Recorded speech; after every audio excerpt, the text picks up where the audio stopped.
ரிலீஸுக்கு முன்பே பல கோடிகளை வசூலித்த படம், அது எப்படி சாத்தியம்? அப்படி என்ன படம்? மலையாள சினிமாவில் மிகப்பெரிய எதிர்பார்ப்பை உருவாக்கியுள்ள திருஷ்யம் 3 படம் தற்போது ரிலீஸுக்கு முன்பே வசூலில் புதிய சாதனையை படைத்து வருவதாக தகவல்கள் வெளியாகியுள்ளன. குறிப்பாக இந்த படம் அட்வான்ஸ் புக்கிங்கிலேயே சுமார் 14 கோடி ரூபாய் வரை வசூலித்ததாக கூறப்படுவது ரசிகர்களிடையே பெரும் ஆச்சரியத்தை ஏற்படுத்தியுள்ளது. பொதுவாக பெரிய நடிகர்களின் படங்களுக்கு நல்ல ஓபனிங் கிடைப்பது வழக்கம்தான். ஆனால் ஒரு த்ரில்லர் படத்தின் 3வது பாகம் ரிலீஸுக்கு முன்பே இவ்வளவு பெரிய வரவேற்பை பெறுவது தற்போது சினிமா வட்டாரங்களையே திரும்பி பார்க்க வைத்திருக்கிறது. இந்த படத்தின் மிகப்பெரிய பலம் என்னவென்றால், இதற்கு முன் வெளியான 2 பாகங்களுமே ரசிகர்களின் மனதில் ஆழமான தாக்கத்தை ஏற்படுத்தியதுதான். முதல் பாகம் வெளியான போது யாரும் எதிர்பார்க்காத அளவிற்கு கதைக்களம் பேசப்பட்டது. ஒரு சாதாரண குடும்ப மனிதர் தனது குடும்பத்தை காப்பாற்ற எவ்வளவு புத்திசாலித்தனமாக செயல்படுகிறார் என்பதை காட்டிய விதம்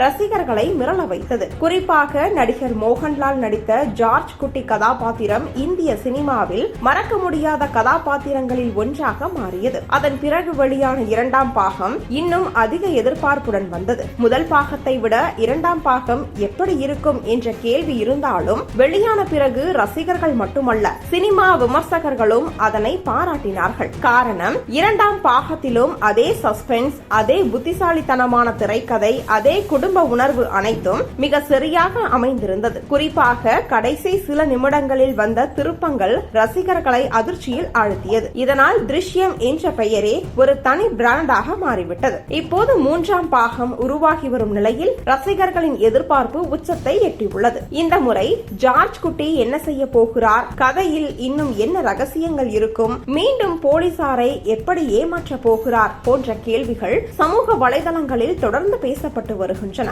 இதன் காரணமாகவே படம் வெளியாகும் முன்பே டிக்கெட் முன்பதிவு வேகமாக நடந்ததாக கூறப்படுகிறது. சினிமா உலகில் பொதுவாக முதல் பாகம் ஹிட் ஆகும். சில நேரங்களில் 2ஆம் பாகமும் வெற்றி பெறும். ஆனால் ஒரு படத்தின் 3ஆம் பாகத்திற்கே இப்படியான எதிர்பார்ப்பு கிடைப்பது மிகவும் அரிது. குறிப்பாக மலையாள சினிமாவில் ரிலீஸுக்கு முன்பே 14 கோடி ரூபாய் வரை அட்வான்ஸ் புக்கிங் நடந்திருக்கிறது என்பது மிகப்பெரிய சாதனையாக பார்க்கப்படுகிறது. சில சினிமா விமர்சகர்கள் கூட முன்னைய 2 பாகங்களின் தரம் மற்றும் ரசிகர்களின் நம்பிக்கையே இந்த வசூலுக்கு முக்கிய காரணம் என்று கூறி வருகின்றனர். மேலும் இந்த படம் இந்திய அளவிலும் பெரிய அளவில் பேசப்பட்டு வருகிறது. தமிழ், தெலுங்கு, ஹிந்தி உள்ளிட்ட பல மொழி ரசிகர்களும் இந்த படத்தை ஆவலுடன் எதிர்பார்த்து வருகின்றனர். ஏற்கனவே திருஷ்யம் மற்றும் அதன் ரீமேக்குகள் பல மொழிகளில் வெற்றி பெற்றிருந்ததால் 3ஆம் பாகத்திற்கான எதிர்பார்ப்பு இன்னும் அதிகரித்துள்ளது.